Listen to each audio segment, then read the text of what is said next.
plot your attention or how much you remember of something versus time. Now you learn that something on day 0. Without reviewing it, the forgetting curve will look like an exponentially decaying curve, which is kind of scary.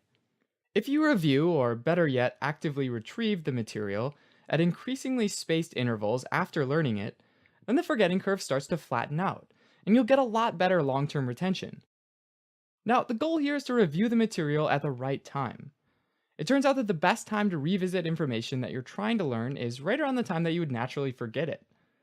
Since forgetting typically follows this exponential curve, the trick becomes timing your study sessions around it. Practically, this means having more widely spaced intervals between study times for the material that you're more familiar with, and shorter intervals between study sessions for material that you're less familiar with.